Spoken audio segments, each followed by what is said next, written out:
I want to first state that I'm working in Lightroom 5, but if you have Lightroom 4 or 3, hang with me because everything I'm showing today, or last night, is exactly the same thing.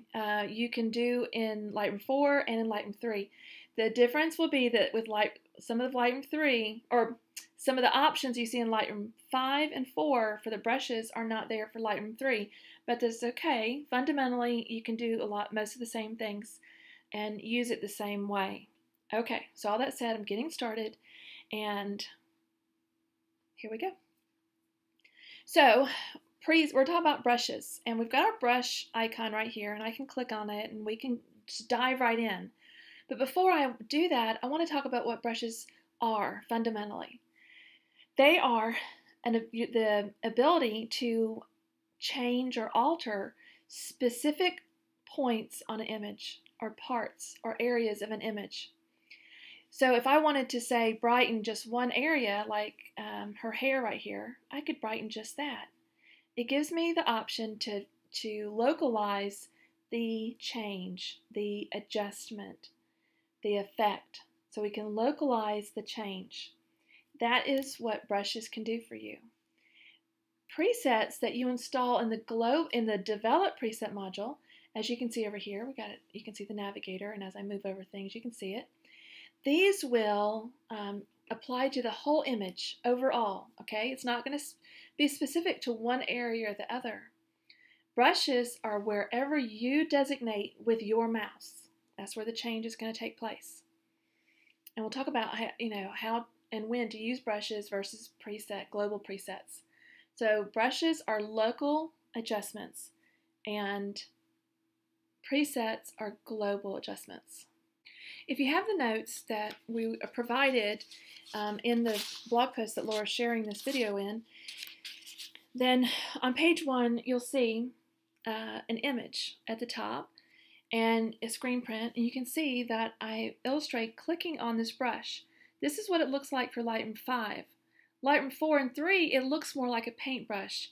I feel like this looks like a microphone. I really do. You have to get in close to really see that it's a brush. But it kind of looks like a microphone in Lightroom 5, Lightroom 4 and 3, it looks like a paintbrush. So you're going to click on it, and once you click on it, let me just unclick. Oh, there we go. So it's right above your different panels. So we've got Basic, Tone Curve, HSL, all these global editing panels. Then we have the histogram. So if we close down the histogram, we see we've got our local adjustments bar. Click on the brush, and when you do, then a panel is going to open up. It might look like this, where you've got lots of options here, and then A, B, erase, all this down here, or it might look like just one, where you have an amount slider, one name of a particular brush, and then you have your brushes and feather and flow and density on all that. If you're seeing this, if you're seeing amount and a slider, just click on this triangle to the right, and your options will open back up. To access particular brushes, you can click on the word that's just to the right of the word effect. So right now we're seeing exposure. But if the last brush I used was a clarity brush, that is what we will be showing. The last brush you use will be the one that pops up for you. Now, you don't always have to click right there and go and choose, oh, I want to use exposure now. You can just double click on the word that has, let's say my contrast was real high, and I don't want to use contrast, I want to use exposure. I can double click on the word contrast and then come up to my exposure slider and move it up. All right, so you don't have to always choose the one you want to alter. So like shadows, if I want to use a shadows brush, I could go to it, or if I was, let's go back to like you're on exposure and it's altered, I can just double click on the word exposure, then go down to shadows and alter that slider and then start using the brush.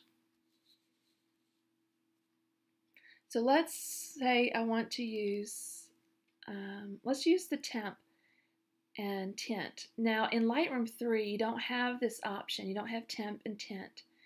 And that's okay, because you can use the color brush down here, which I'll show you in a little bit, to do a lot of the same things. So I'm going to warm her up because she's cool. For those who are newer to photography or editing, you might be thinking, how do you know she's too cool? She doesn't look too cool to me. And really, what do you mean by too cool? So I'm going to open up my histogram so we can kind of see what I'm talking about. As I move in to her skin, we see some numbers pop up right underneath this histogram. And as I move into her skin, we can see the red is 79, the G, green, is 76, and the blue, B, is 77.9. So the blue on her skin is higher than the green. Blue should always be the lowest number. No matter what skin type you have, it does not matter if, Asian, Hispanic, African American, Caucasian, you're not going to have more blue in your skin than green, because that would mean you are gray or purple or blue, and nobody is that. So blue should always be down below the greens, just always. By how much varies, but just know that blue should be lower. So I know right away that my image is too cool. And I could change the white balance, or if I wanted to just warm up, just her, I can do that with a brush. So I'm going to come up here to the Temp Intent. If I go to the blue, that cools things. If I go to the yellow, it warms things. So I'm going to click on the slider and drag it. And we don't, well, actually, that's a lot of cooling. So we're going to go to, say, about 14 or 15.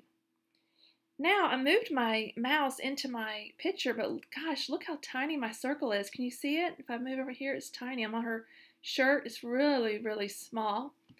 There's 3 ways that you can increase your brush size. That's our brush. When your mouse comes in and you're using a brush, this is your brush, your mouse.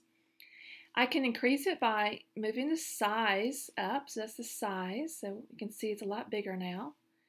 Or I can use the bracket keys on my keyboard. If you look at your keyboard to the letter P and go to the right, we've got a right and left brackets.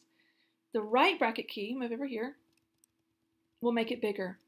The left bracket key will make it smaller. Another way to change the size of your brush is if you have a mouse with a scroll wheel in the middle. And for me, if I pull backwards, it makes it smaller, and if I push forwards, it makes it bigger.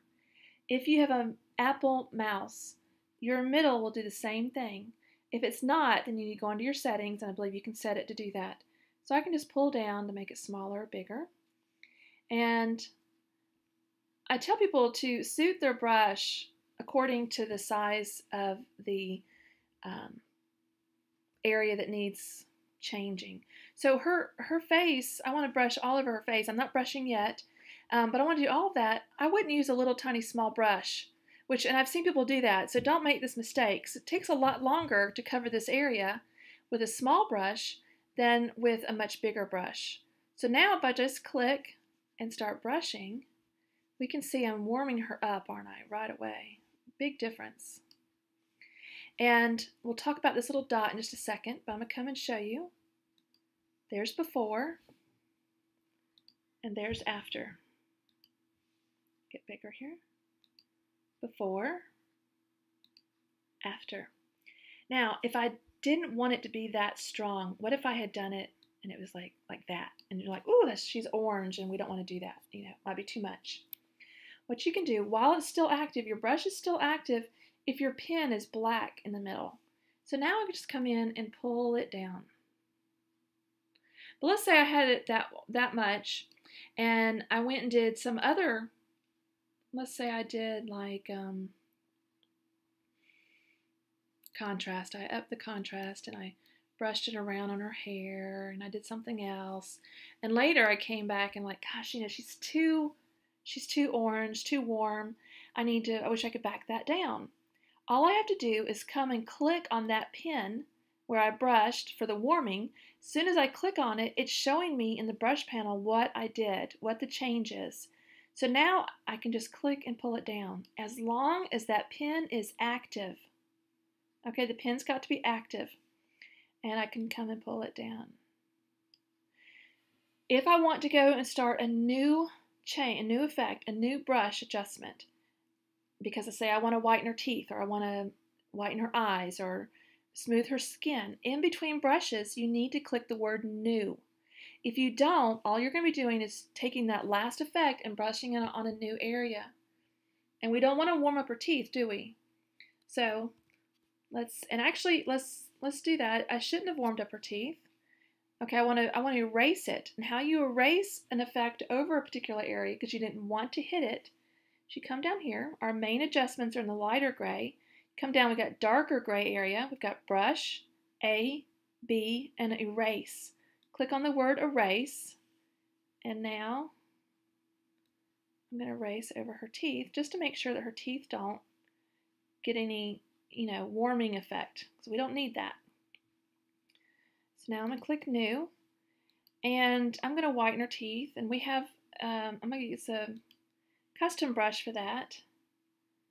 That's in the Perfect Portrait brush collection that was just released, and I'm going to use that. Now, Lightroom gives you some brushes already, and we'll click and show, I think here they are. Burn, darken, the grunge is not, that didn't come with it. Dodge, iris enhance, soften skin, and teeth whitening. So you can use one of those. In the Perfect Portrait, there is a teeth whitening for yellow teeth and one that's for more gray or blues teeth. So you can pick the one that best suits your subject. So I've whitened her teeth. Sometimes when you hover over a pin, let's see, I hover over it, we can see where I brushed. That red area is called the mask, but it's not a mask like in Photoshop or Photoshop Elements in that it's hiding or revealing. It's just showing us where we brushed. If I click on Show Selected Mask Overlay, it will keep showing that area until I go and do a new brush. So once I hit New, that red will go away. If I want to smooth her skin now, I'm just going to do, whoops, not lips smooth, I want skin smooth. There we go. I always keep the Show Selected Mask Overlay on when I'm smoothing skin because I want to see where I've already been and where I haven't, so I can make sure to get it. Okay.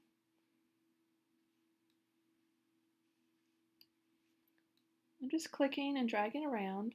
Wherever is this red color is where the skin smoothing effect is going to be applied.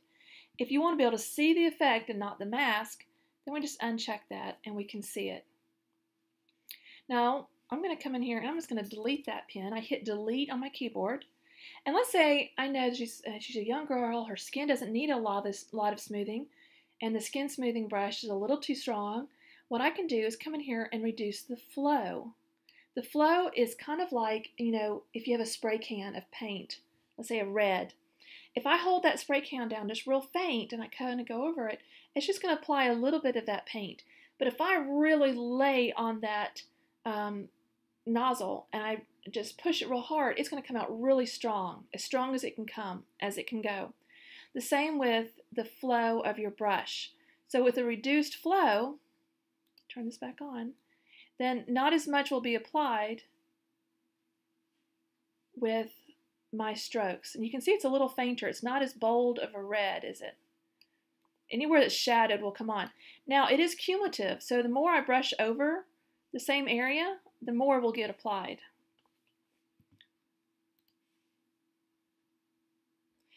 The little dots you see are wherever I started a brush, wherever I started. So now I'm going to hit New. You have to click New in between.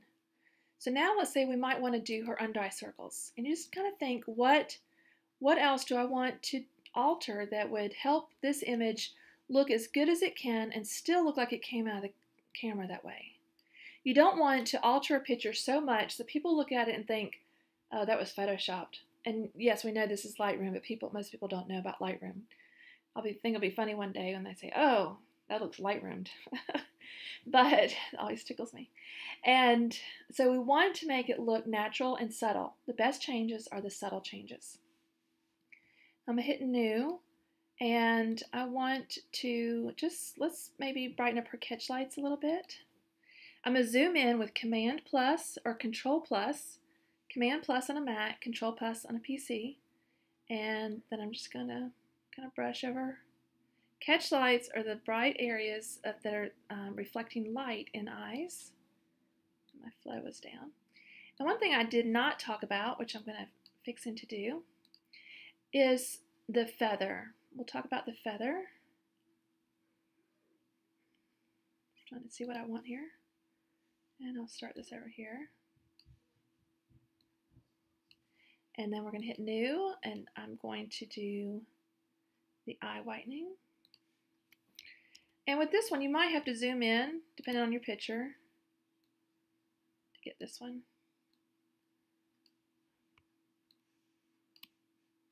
You don't want to be too much because you don't want them to have like alien eyes.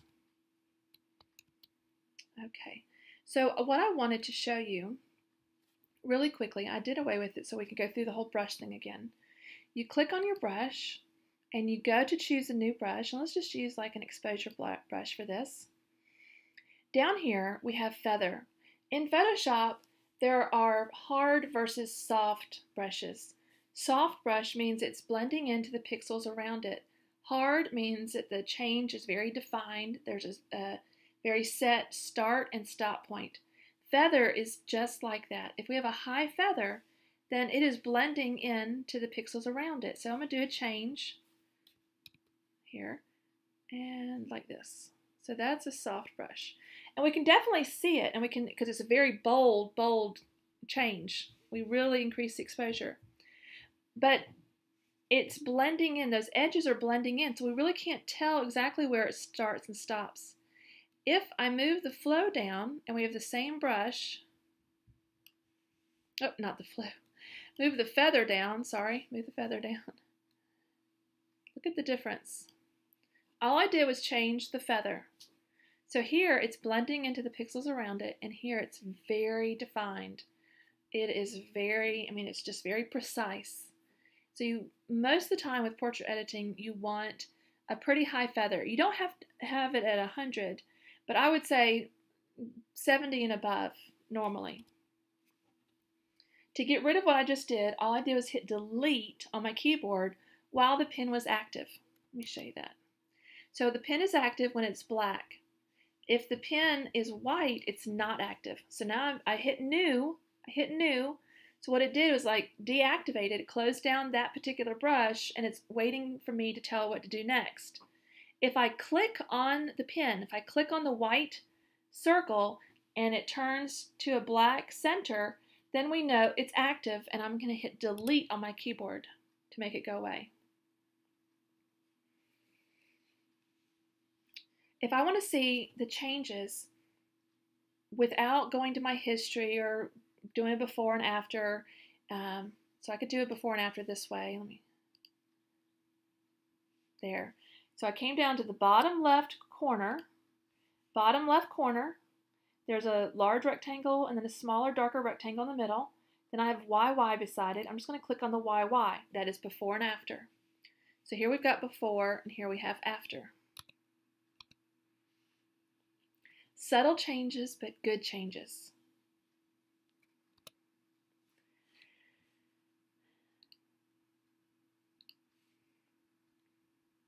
If I don't want to have to do that, if I want to stay in the loop view and see a before and after, while your brush is active, come down to the bottom. We have the word close and reset on the bottom right corner. If you go over to the bottom left corner, we've got this white box and black box. Looks like a rectangle that's half black, half white. Click on the black. It turns off your brushes. It deactivates them. So there's before, there's after. Before, after. And we could do a few more things to this image, like, make sure I just hit new for kicks and giggles all the time. Let's say we want to add a little bit of darkness, and I'm just going to reduce the flow a little bit. So maybe we just want to darken the back. Oop, and my feather is still, there we go. Now I can just kind of darken around her. When you darken the background a little bit, it helps create that vignetting effect. Puts the focus on your subject more.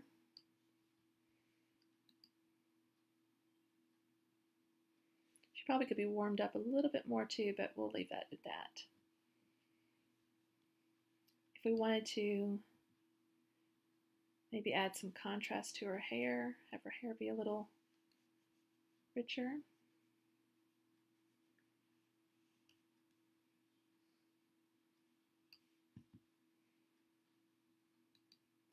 Before,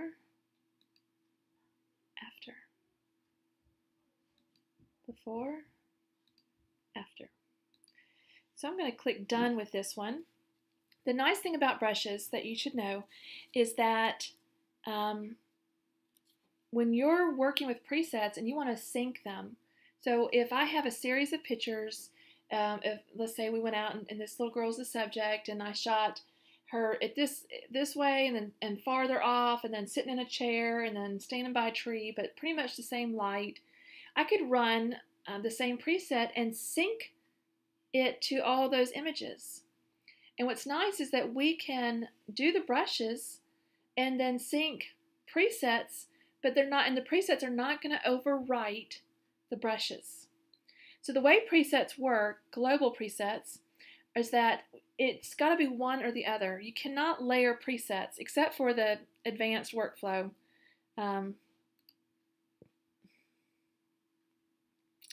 The Clean and Creative Advanced Workflow, that one was designed to layer. So you get to layer one from each of the sections. But most other presets don't work that way. They require you to choose one or the other because they're competing for the same settings. They might be competing for tone curve or for HSL, hue, saturation, luminance, split toning. Well, split toning can only be, one setting. It can't be that setting plus that setting again. It cannot duplicate itself like layers. But the nice thing is that with brushes, we could go in and do all these brushes and then run a preset, and it's not going to overwrite those brushes. It's going to leave those brushes there, and then we can run some type of preset like Bejeweled. But the brushes stay there. So if I click on brushes and I come out, see all my brushes are still there. They're still there. They're not going to overwrite them.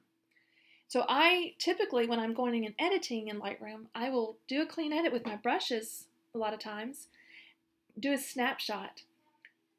All right, and I'll show you what a snapshot. Oops, let me back up in here. I just took that off with Command Z, as in zebra. On a PC, it's Control Z. You can just back up very quickly with Command Z or Control Z.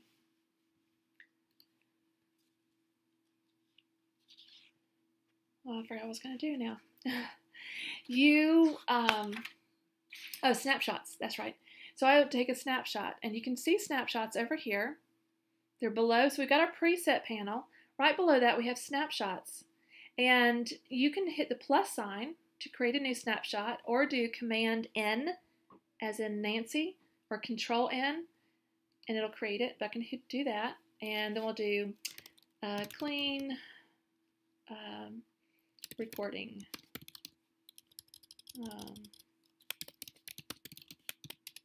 Okay, so this was the one I did last night. That's one I did this morning. I did more with it today, or not this morning. It's actually 5:26. But so you can see I did more with it. But make a snapshot, and then I can run different presets. So now I might come through and say, okay, I want to run Bejeweled, and then I can make another snapshot, and I can do brushes and Bejeweled. And then I can come back to that right there and run another preset. Let's say I want to run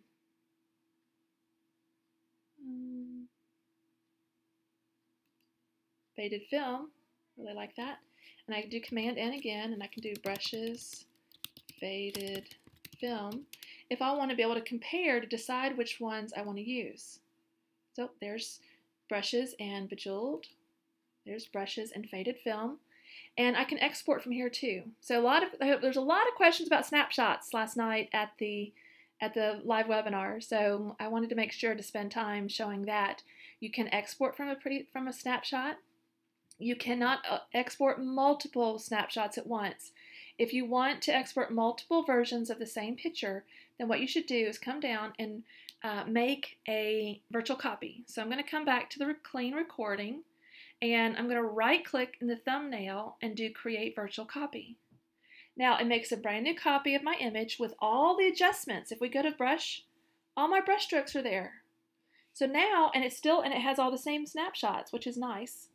And I could land on faded film. Okay, I can come over here, right click, whoops, and create a virtual copy. Throw me to the develop module, to the library. And I've got a brand new virtual copy, and maybe this time I do Bejeweled. So now I could export all three of these by highlighting them and exporting at once. And it will export and make multiple versions of those images. So that's a way that you can use those snapshots, but you're going to have to create virtual copies if you want to export at once. Hope that's clear.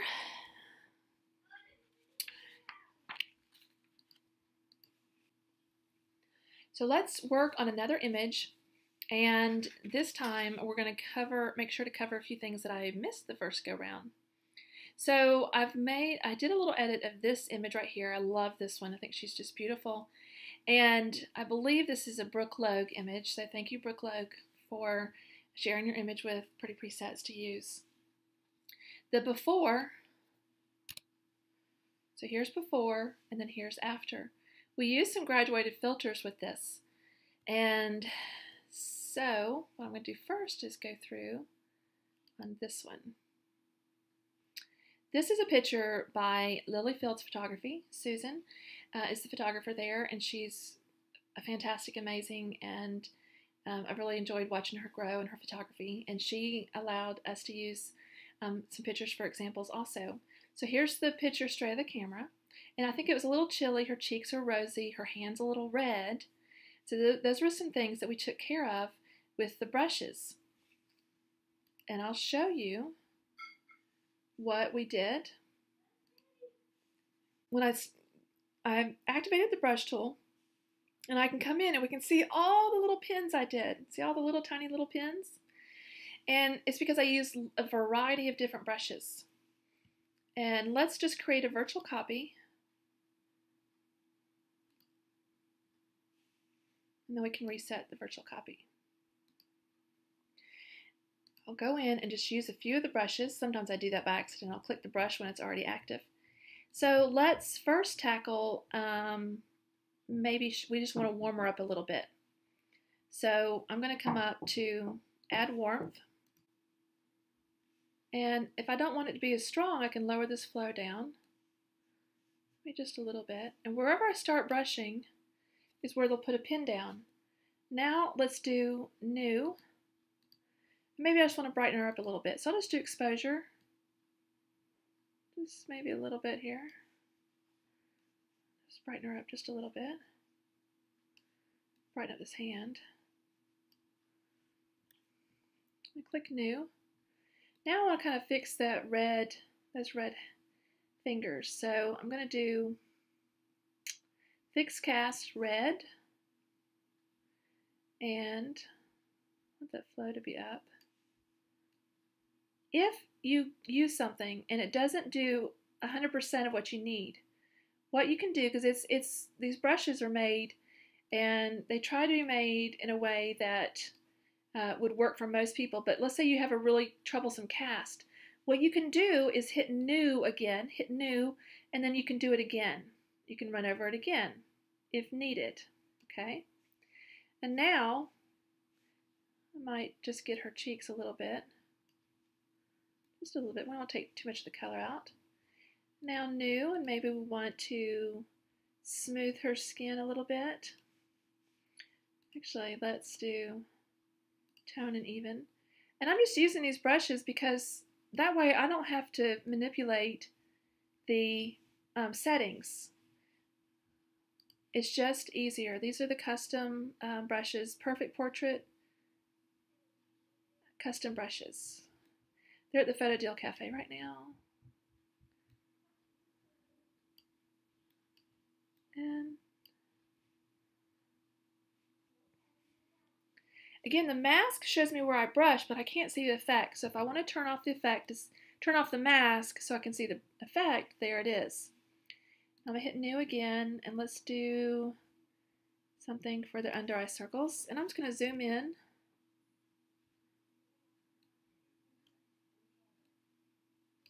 You just got a little redness right there. Do you see that? So I might come back and get that red cast just to fix this. See if that'll help it a little bit. And see, it yellowed it too much. So let's just back up, and I'm going to reduce the flow down because I didn't need it to be that much. So again, if the effect is too strong, reduce the flow. Reduce the flow. And I'm going to hit New. And let's do something like eye sharpen here. Remember your flow changes. This is a good example real quick of how to use the different brushes. So let's say you often use about, I don't know, 60% flow rate. But then you also want to use 100% sometimes. So you can set the B brush to be 100% flow and set the A brush to be at 65. And when I want a strong flow, I go to the B brush, and it doesn't change my brush effect that I've chosen. It just changes the flow. Let's click New, and I'm just going to do a little bit of eyeliner. And I'm zoomed up a good bit. Okay, this image was not designed to be this close up, so just realize that. And I'm just going to drag along. The eyeliner can be a good way to just kind of help define those eyelashes a little bit more. Again, I'm just clicking and dragging my mouse. For those who are a little nervous about using brushes, it's just a click of a mouse. Click, holding down, and brushing.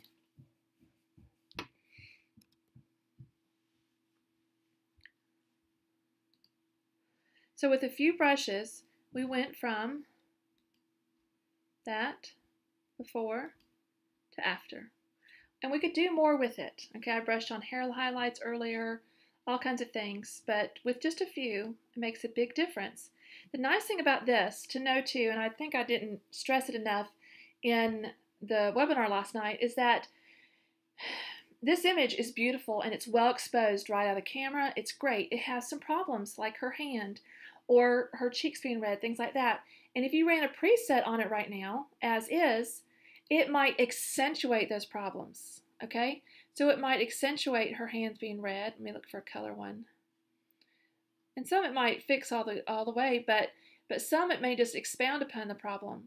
And see, like right here, so this matte color, it may not look very good without the brushes on there. But now let's go back and let's turn the brushes on. Very different effect, right? So tackle any problem issues you have in your picture first with brushes, then run presets. You'll be a lot happier with your presets. Get your picture to a good, well-exposed point, and then run the presets. So let me back up out of this, and I'm going to talk about density. I meant to tell you about density.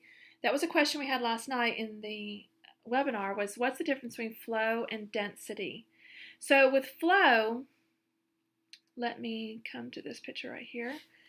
With flow, it is cumulative. So if I get a brush, and let's say I just do an exposure brush, and I brighten it about 1, and we move the flow down to about 50%, and I brush on it, we've got that much. If I did, actually let me do one stroke here. That's at 55% flow with 1 swipe. Now, I'm just going to do a new one so we're not messing up anything here. If I do 100% flow and I do 1 swipe, look how different it is. See, the flow is much lighter than the other one, than this 100%. Now, if I come back to this one right here, and I keep brushing, whoops, sorry. So we want our flow to be at 55. And I'm brush, brush, brush, brush, brush, brush, brush, brush. See how it gets brighter, brighter, brighter? It's cumulative. It will keep building, keep adding on, kind of like that spray can of paint. The more I spray it on, even if I'm spreading it on gently and lightly, eventually it's going to build up and look like I sprayed it on hard. It'll be completely covered. With density, you can lower that density and that's as strong as it will be. So if you lower that density, it's only going to be that no matter how much we swipe, okay? It'll only let that amount through. I used to use density a lot, but then I would kind of forget about it, and then I would not have the effects I wanted and all this stuff. So I just use my flow and use A and B, okay? I'll try and keep A at 100 and B, A at 100 and B at my reduce rate, and do it that way.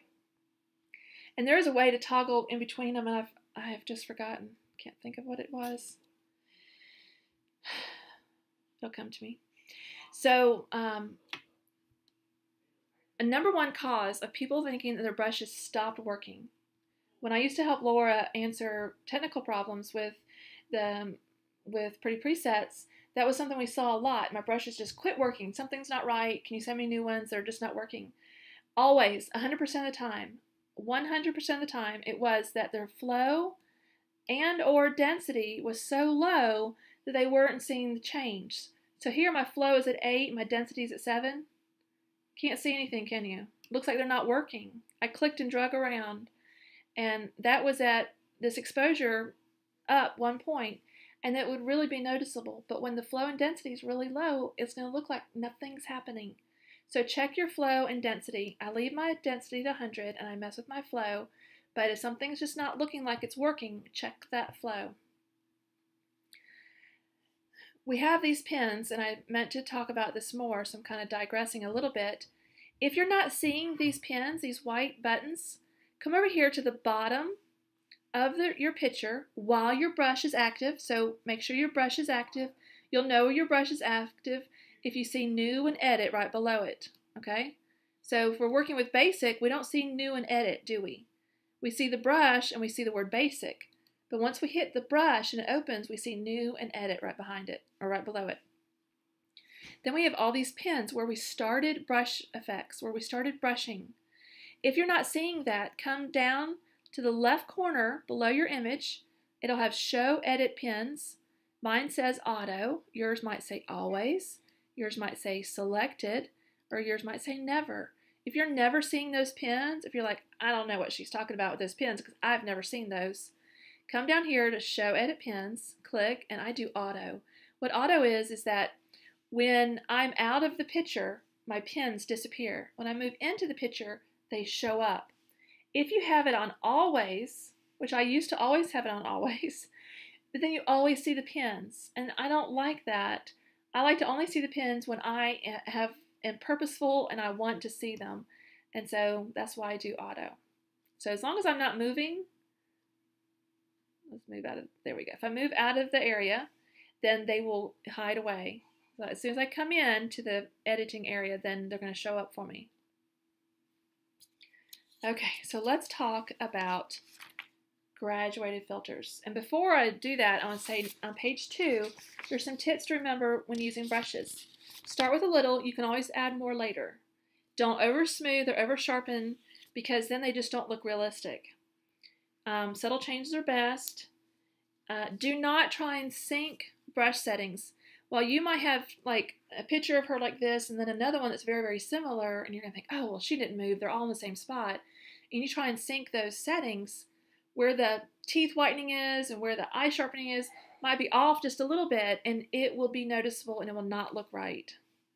If you plan to use creative presets on an image, do a clean edit first with the brushes, then run the presets, and we've talked about that. If you want to delete a pin, if you say, I want to get rid of this right here, click on it to make it active and then hit delete on your keyboard. If you accidentally delete the wrong one, don't think, oh my gosh, I gotta do this all over again. Hit Command Z or Control Z on your keyboard. The tip about the flow and density, about checking that if it seems like your brushes are not working, I was on the bottom of page 2. So now let's talk about graduated filters. Graduated filters are awesome and I love them. I use them a lot to balance out light and shadows. For this, I mean, this picture's beautiful and it's fairly well exposed, and we just want to add a little bit to it. We want to add a little more light to her and just give this image some more depth. Graduated filters are up here in your local adjustments, and it looks like a rectangle on end. Click on it, and what will happen is that it will look very much like your brushes. You have the same exact options in the graduated filter that you do in the brushes. You even have the same options, like so if you purchase custom brushes, they're going to show up in your graduated filters, which is great because sometimes you can use them for multiple purposes. So let's say, oops, we want to just add some light, and this one is not just a generic add light, it's just got a little tweaks to it. And I'm going to add some light, and I want to do it in the correct direction. So I wouldn't add light from this side so much because it's coming from this direction. We can see the light, the catch lights. And so I'm just going to kind of click and drag down, and we can see. If I want to move it, I can click and just move it around. Come up here and just click and drag. Move it. I'm just clicking and pulling on it. We can make it stretch out further. Graduated filters have the same effect as brushes, except for they start strong where you start, and as you drag out and stop, it tapers off. The effect gradually lessens. That's why it's a graduated filter. If you can also do things like make blue skies bluer, add dramatic effects to sunsets. If you want to make it feel like there's sunshine on her, we can add some color to this. And I'm just going to create a new graduated filter. And let's just do color. And we can come in here and choose some kind of warm, sunny color like that. And I can click and drag out. So it's just a little warm. We can also warm it with Temp Intent in Lightroom 4 and 5. If you have Lightroom 3, you're going to need to do it more with your color, okay, because you don't have Temp Intent in Lightroom 3. Or we can just do it with just Temp Intent. Pull that out. And so we can warm it up like that. Add some of that. We can add some contrast. So before the graduated filter, after. And it's too strong. I'll back that down a little bit. And what if I want it to go more across the image? I can just click on it and pull out. Maybe so for this other one too. Just click on it and pull out. Radial filters, which is new to Lightroom 5. Lightroom 4 doesn't have it, Lightroom 3 doesn't have it. They work very, very much like graduated filters, except it's an elliptical in the middle. So I'll show that right here. We'll reset this picture. And let's say I just want to brighten up the center. I can click on the radial filter, and again, it has the same options as the brush, and all of your brushes will show up. So maybe we want to add light, and wherever you click and drag out, so we can make it an oval or a circle. Make it an oval this way. I'm just moving my mouse. I clicked and I moved. I'm going to pull it. Now, it's brightened up all along the outside and not the inside. We want the inside to be brightened up. So come down here to below the word feather. There's the option to invert the mask. So now I inverted it, and the inside is brightened and not the outside. The less of a feather we have, then the more of a start and stop we will have. See, we can tell exactly bright in the middle and not on the outside.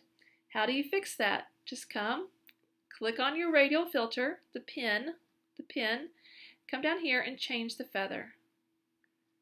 Okay, now it's going to feather in, so if you want more of the change to be there, then just extend your elliptical by clicking on these edges, these boxes, and pulling where you want them to go. I'll pull those highlights down. Now what if we want to now darken the outside? So we can do add darkness, and remember though that we will have to manipulate it and move it to fit the image.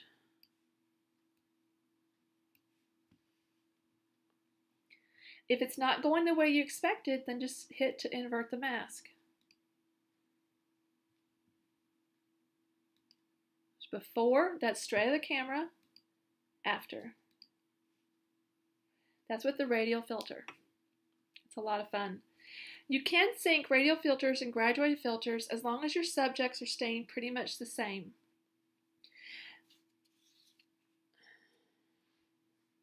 There is no erasing in the radial filter or graduated filter. That's something to know. People want to use the filters and then they want to erase off of it. So let's say that you are using the blue skies, or you want to darken a particular area and it runs over your person's face or subject.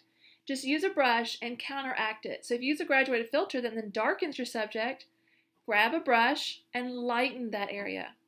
If you are making the skies blue and it gets on the subject, think about what's the opposite of blue, or if you've got Lightroom 4 and 5, you can just grab a brush. We'll just do a Temp Intent. And if the graduated filter made your person look a little blue, then just grab a brush and make it more warm, and then warm up that area that was kind of touched by the blue graduated filter. Page 3 has some information about those graduated filters, and I think I've covered all that. What I was going to do quickly was show a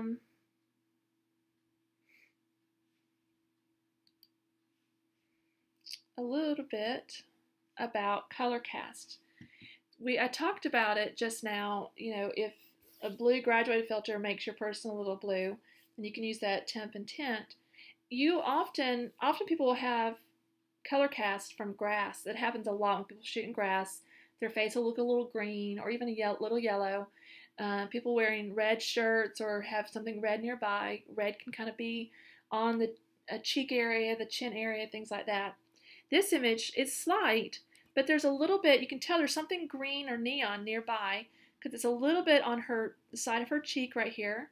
You can see it, and just slight. You can tackle that with a brush. And open up the brushes.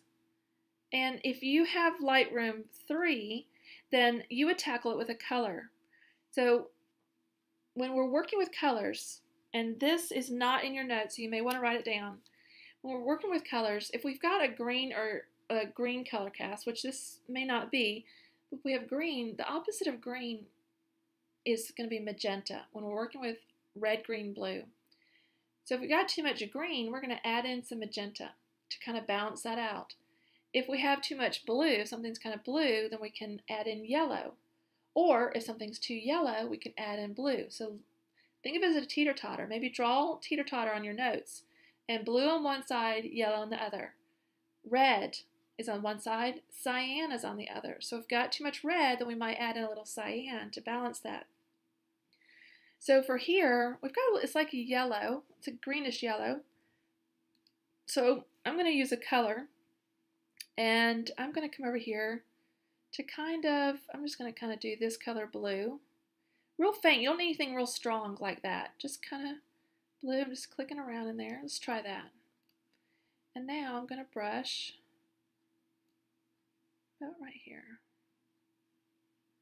And if that's not doing what I want it to do, then all I have to do is click in the color and change it. And I think one that's more between the blue and this magenta would work better because it's kind of a yellowish green, greenish yellow.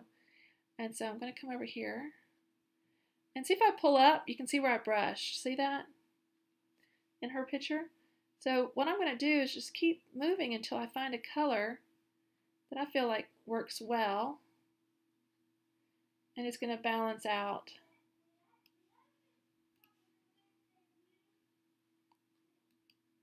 There's before, and there's after. And it was slight, but I think it did the job for me. There's also a little bit up here, right up here. And then she's got some redness on these two sides. So let's click New, and let's do another one. And this time I'm going to go for a little bit of a cyan color here. Not too much, just a little bit.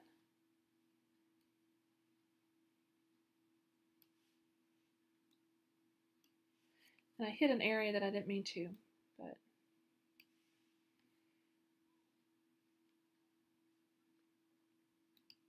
before and after. So that is how you can tackle color cast in Lightroom. If you, I would recommend for convenience sake, because they're really pretty good, the custom brushes, the Perfect Portrait, have casts for correcting blue, green, red, and yellow. So if we want to use the yellow one, I'm going to come over here and click and delete that one here. Let's come back and grab it again.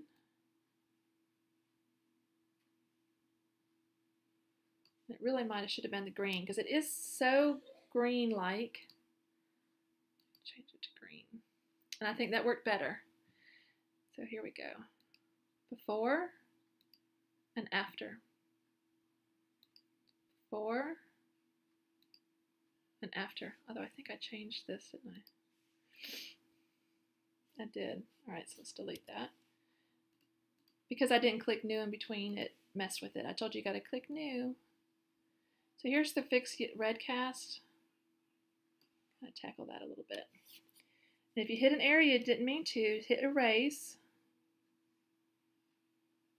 I didn't want to get right there.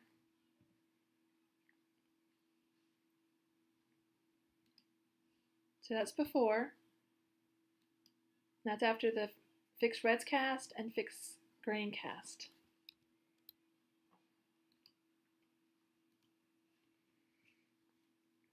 And if you want more of those shadowing, you can come in and just reduce the effect. I mean, you can reduce the flow. You can also come in afterwards. We click this, turn it on its side, and we can pull it down a little bit. The amount that we're seeing. Okay. One thing I did not go through yesterday that I meant to do was how to install brushes. And that is very important because it's very simple, but it can be tricky for some people. So how that works is that you download the brushes after you purchase them. They download it as a zip file. Your browser might go ahead and unzip them, and I think that was causing some people some alarm in that they were looking for a zip file and never finding it, and what was happening was Safari or Firefox, whatever, was already unzipping it. So if it does unzip it, that's not a problem. It's okay. It would look like this, unzipped. So you find your folder. It's probably in your downloads folder. This was in my downloads. I moved it to my desktop. It's probably going to be in your downloads folder, and you need to get into it. You want to get and be able to see all the individual .lr template files. Click on the first one, hold your shift key down and click on the last one, or highlight any way you can. You want to highlight the individual presets, the individual brushes, and then copy. A quick way to copy is Command C, as in copy on a Mac, or Control C.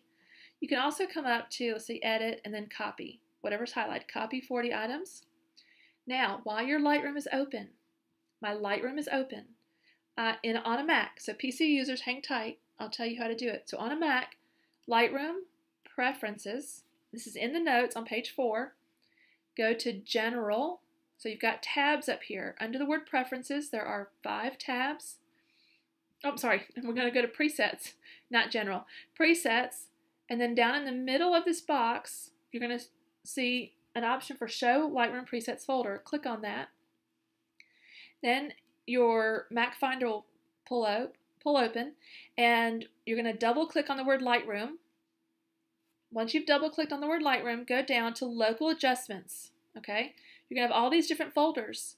Global presets go in Develop Presets, but brushes do not. Okay? Brushes go in Local Adjustments, and then you're going to paste. So you can come up to Edit and then Copy. That's what you would do. Well, no, we wouldn't copy. That's what we need to paste. But I didn't copy earlier. That's why it's giving me that choice.